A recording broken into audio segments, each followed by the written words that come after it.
Dieu veut qu'on aille de gloire en gloire.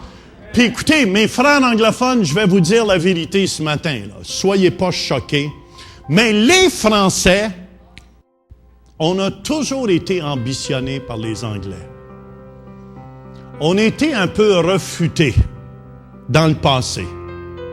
Vous devez comprendre, ça a commencé peut-être à la bataille dans les 1600 à Québec, sur les plaines d'Abraham avec Wolfe puis Montcalm. Wolfe faisait wouf, wouf. Et à partir de ce moment, il a commencé à avoir une haine. Puis écoutez-moi tout le monde, je veux que vous compreniez le côté spirituel. Il y a une haine qui a commencé à monter à ce moment-là dans le cœur des francophones contre les anglophones. Puis il y a une haine qui a commencé. Moi, je me souviens, quand j'étais jeune à l'école, là, on était peut-être 500, 600, 700 francophones dans l'école, puis il y avait à peu près 30, 40 anglais. Ah, mon Dieu! Quand on voyait les Anglais passer, je m'excuse, frères anglophones, là.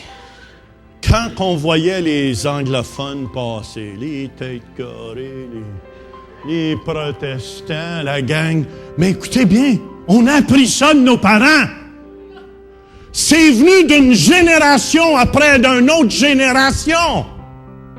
Vous savez que l'esprit s'attrape.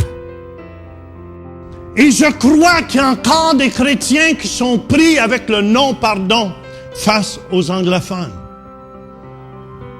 Come on, on ne peut pas avoir ça.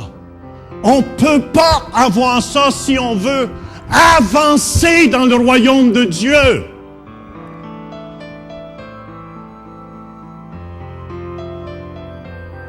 Je me souviens, puis écoutez bien, on a toutes les raisons peut-être qu'on peut dire pourquoi on ne leur pardonnera pas. Moi, j'ai vu ici, même au Canada comme pasteur, les assemblées de Pentecôte. Un exemple. Il y avait un groupe que des francophones ont commencé. Les Anglais ont commencé un groupe aussi de francophones, puis ont jeté les francophones en bas de la colline. Quand j'étais dans une autre organisation, puis je vous dis ça, mes frères anglophones, pas avec haine, rien de ça. Mais je vous dis, à une autre organisation biblique que j'étais dedans, je me souviens, il y avait le pasteur Pierre Cyr, moi-même, pasteur Jacques Charbonneau, on s'en va pour représenter le Québec. Savez-vous qu'est-ce qu'ils nous ont dit la première chose quand on s'est assis à la table? Vous autres, vous ne savez rien faire, les Français, écoutez-nous. On va vous montrer comment faire. Puis un genre d'esprit de supériorité qui s'est installé sur les Américains aussi. Savez-vous où j'ai expérimenté ça? En France. Les Français haïssent, pas tout le monde. Je parle pour 90% des gens ici à peu près. Les Américains. Ils ont une haine contre les Américains. Puis moi, je lui disais, mais écoutez bien, si vous êtes une nation aujourd'hui, mon père était se battre là, pour vous. Mon père était un qui était donné sa vie pour vous là-bas, afin que vous soyez libres, les Français. Puis en plus, j'en voulais un petit peu aux Français, parce que vous devez comprendre toute l'histoire en arrière aussi. La plupart des francophones du Canada, on vient de la France, et souvent on était des Huguenots qui étaient en prison, puis ils nous ont tous mis dans un bateau, puis nous envoyés au Canada. Écoutez bien, il y a tout un esprit en arrière ici, je vous parle là. Dieu, faut qu'il fasse la guérison. Il faut que ça soit coupé avec le passé. C'est pour ça que quand j'entendais mes frères français, « Ouais, mais vous devez faire ça comme ça, les Québécois. » Nous, je me sentais.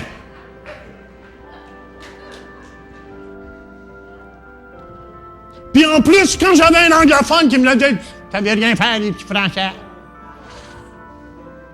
Puis, ça venait des deux côtés. Mais il y a quelque chose que j'ai appris. La Bible dit dans Matthieu 6, versets 14 et 15, « Si vous pardonnez aux hommes leur offense, votre Père céleste vous pardonnera aussi.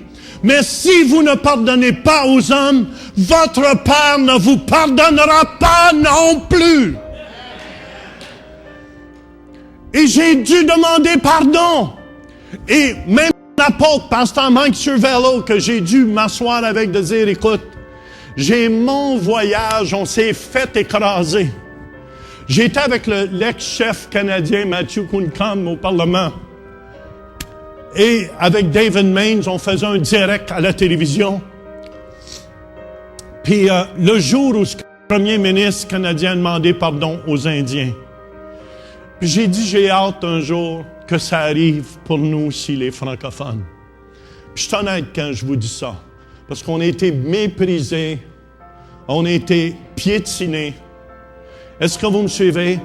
Parce qu'il faut comprendre, avec les Américains puis les Canadiens, vous êtes à peu près 350 millions d'anglophones, puis on est à peu près 7 à 8 millions de francophones. Fait qu'il y a tellement une différence de montant, mais je tiens à vous dire, il y a de la qualité aussi chez les francophones. Il y a de la qualité aussi chez les francophones. Puis, c'est important d'identifier ce problème. Puis c'est pour ça que quand j'ai dit qu'on va avoir un service en anglais, j'ai eu des réactions d'ici, puis j'ai eu des réactions de Québec aussi. Des gens de Québec. Pas tout le monde, mais certains. C'est là que Dieu a commencé à parler à mon cœur. Il dit, j'ai permis que tu fasses ça pour faire sortir qu'est-ce qu'il y a dans les cœurs, parce que ma gloire ne peut pas éclater dans les vies s'il n'y a pas un pardon au complet qui est fait.